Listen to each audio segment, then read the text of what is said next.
Hello दोस्तों, आज एक हम पौराणिक कथा सुने। जिसने सुना नहीं उसने देखा और जिसने देखा नहीं उसने सुना। बहुत समय पहले की बात है। एक घना जंगल था। जंगल के बीच एक छोटा सा आश्रम था। आश्रम के आजू बाजू अनगिनत जीव जंतु जानवर भी रहते थे। जहाँ एक साथ में वृद्ध ऋषि भी रहते थे। लोग कहते थे ऋषि के पास जाने से या उसके आश्रम के पास जाने से मन शांत हो जाता। जब कभी भी लोग का मन अशांत होता, लोग बेचैन होते, तो आश्रम के नजदीक चले जाते। लेकिन कोई आश्रम के अंदर जाता नहीं था, क्योंकि एक बात अजीब थी। जो ऋषि वहाँ रहते थे वो ऋषि कभी उपदेश नहीं देते, न ज्ञान की बातें करते, ना ही कोई प्रवचन करते, ना शास्त्रों ना श्लोक, बस चुप रहते। पूरा दिन 24 घंटे चुप रहते। यही सब बातें सुनकर एक युवक को लालसा हुई। को लगा कि शायद यही वो ऋषि है जो मुझे सत्य और ईश्वर को प्राप्त करा सके। एक दिन युवक ने बहुत सोच विचार करके उसने ठान लिया कि मैं इस ऋषि से मिलूंगा, क्योंकि उसके मन में बहुत सारे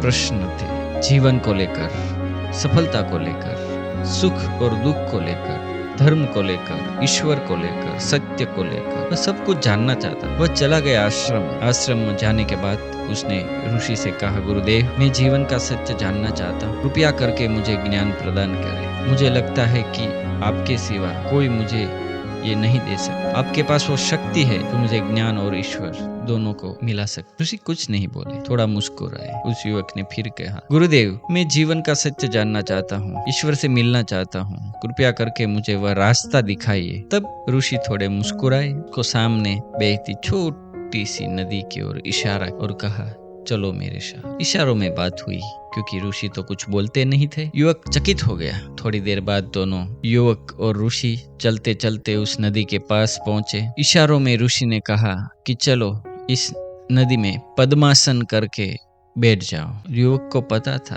कि ऋषि के पास कोई तो ऐसी शक्ति है जो इतने लोग खींचे चले जाते हैं, वही मुझे ईश्वर की प्राप्ति करा सकते हैं। उसने कोई देरी किए बिना पानी के अंदर बैठ गया। जब वो पद्मासन में पानी के अंदर बैठा तो नदी का पानी उसके गले तक आ रहा था। नदी इतनी गहरी नहीं थी। ऋषि देखते देखते धीरे धीरे मुस्कुराए, क्योंकि ऋषि उनके मन में चल रही सभी बातें को जानते थे। ऋषि ने दोनों हाथों से थोड़ा पानी लिया और उसके माथे पर डाला।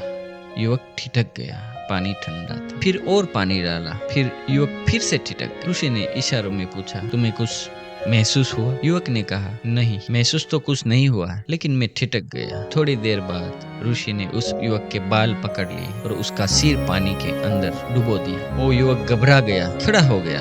युवक बोला, गुरुदेव रुकिए, आप क्या कर रहे हैं? ऋषि ने इशारों से कहा, तुमको सत्य पाना है, तुमको ईश्वर से मिलना है? अगर हाँ तो मैं वही कर रहा हूँ। फिर से वो ऋषि कहने पर पद्मासन में बैठ गया। पानी गले तक जा रहा था, कभी उसके आंख में, कभी उसके मुंह में, कभी उसके कान में पानी जा रहा था। एक बार ऋषि ने उसके बालों को ऐसे पकड़कर ऐसे पानी में डुबो दिया, वो तड़पने लगा, क्योंकि वो सांस लेना चाहता, लेकिन ऋषि छोड़ नहीं रहे। जैसे ही ऋषि को लगा अब ये मरने वाला है, तभी उसने उसके सिर को छोड़ दिया। अचानक से वो युवक खड़ा हो गया और बोला, गुरुदेव आप क्या कर रहे हो? मैं डूब जाऊंगा, मैं मर जाऊंगा। जिंदगी में ऋषि कभी बोले नहीं, लेकिन इस युवक की साहसिकता और जिज्ञासा को देखकर उस ऋषि ने पहली बार कुछ कहा।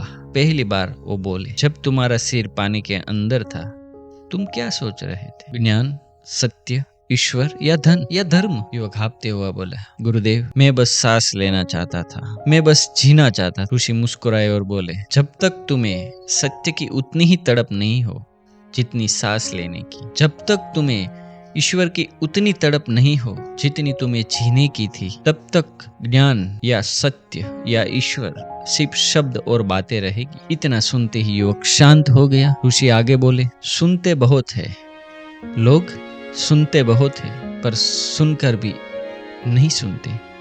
ज्ञान कानों से नहीं, अंदर के अनुभव से मिलता है। जो केवल सुनता है वह भ्रम में रहता है, और जो अनुभव करता है वही देख पाता है। अनुभव के आगे सब पानी पानी है। उसी दिन युवक को ऐसी अंदर से इच्छा हुई, वह ऋषि के पैरों में गिर पड़ा और रोने लगा। उस दिन उस युवक को कोई मंत्र नहीं मिला, ना ही कोई दक्षिणा, ना ही कोई श्लोक, ना ही कोई धार्मिक विचार, लेकिन उसे वो राह मिल गई जो ऋषि ने उसे दिखाई थी। वह समझ गया जीवन के उतार चढ़ाव या जीवन में सुख दुख, सत्य, प्रेम, ईश्वर सबको समझ गया।